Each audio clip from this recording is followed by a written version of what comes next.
The last time this stock had a decline in revenue was March 2020. And back then we were like in the middle of the pandemic. So fast forward 5 years and 477% later, I ask myself, is there need to be concerned about Coca-Cola Consolidated? The boring bottling company that's outperforming many big tech companies though. But is a recent price action presenting and buying opportunity? Okay, there's another thing. Please stop coming to my comment box telling me, oh, this is not KO. This is not the one that Warren Buffett owns. And da da da da da. Like as if I don't know what I own. I know that this is Coca-Cola Consolidated Bottling Company. It's the bottling company that's connected to Coca-Cola. I know exactly what I own. Stop coming to my comment section nagging me. This is not the space for that kind of thing. But this, for the last time, is Coca-Cola Consolidated, ticker symbol COKE. This is a stock that's going to be the topic of this video today. We're not going to talk about KO unless I specifically say we're going to talk about KO. I like that stock as well, but I don't own it because I own shares of Berkshire Hathaway B. But let's get on with the video. A lot of investors they have their favorite set of metrics that they like to use when valuing a company.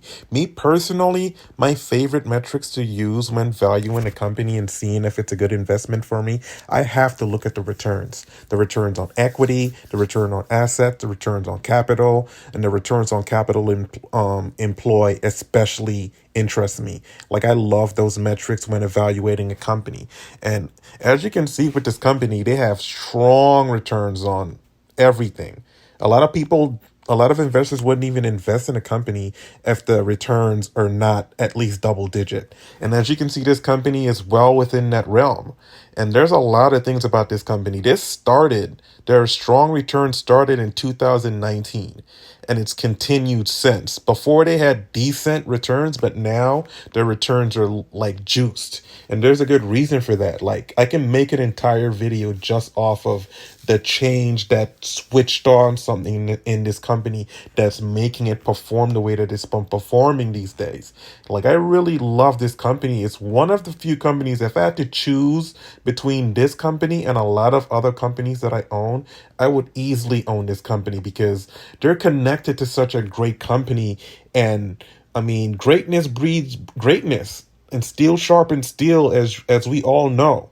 So this company really excites me, and I don't see a decline in the returns that would be concerning to me, that would make me feel like, oh, I have to sell my position. No, I'm holding right now.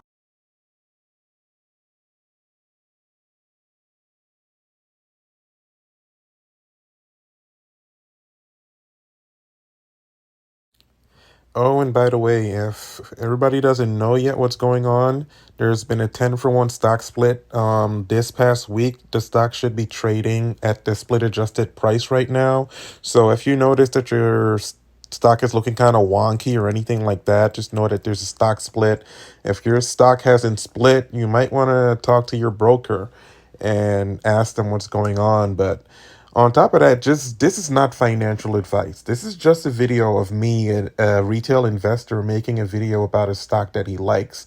This is not an endorsement to buy, sell, or hold any security, any stock, any type of investment. If you want to know what to invest in and get investment advice, I think you should go see a professional and ask a professional licensed professional financial advisor to help you with that.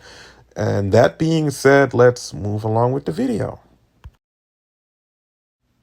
As with the decline of the stock price, the only thing that I could find that would give selling pressure is the institutions are selling the stock.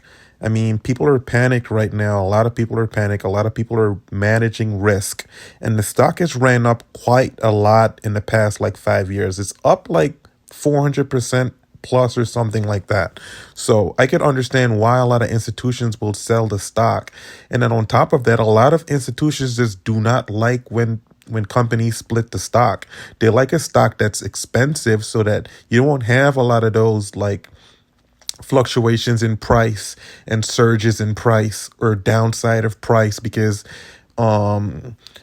people have all these regular like retail investors trading the stock, and retail traders trading the stock seems to be, or more people trading the stock seems to be the purpose of the stock split, because companies don't just split their stock. They want the stock to look more valuable and more affordable to a lot of people so that more people would trade the stock, which increases the liquidity in the stock.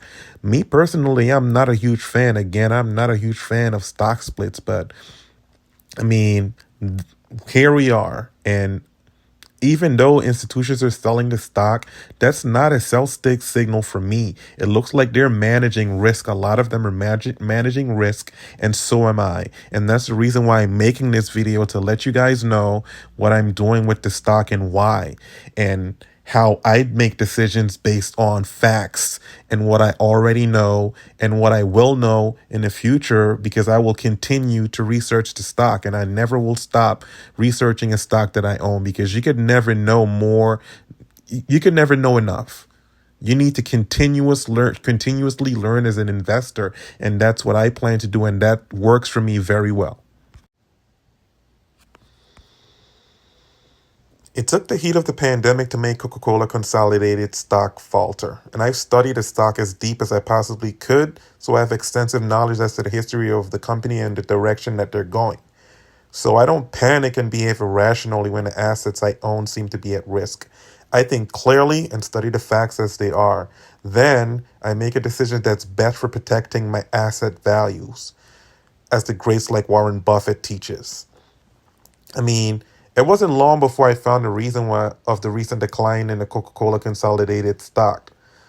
33% of the shares are held by insiders. 87.2 million shares outstanding.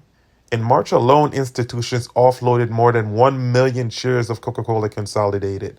That is approximately more than 1% of the shares outstanding.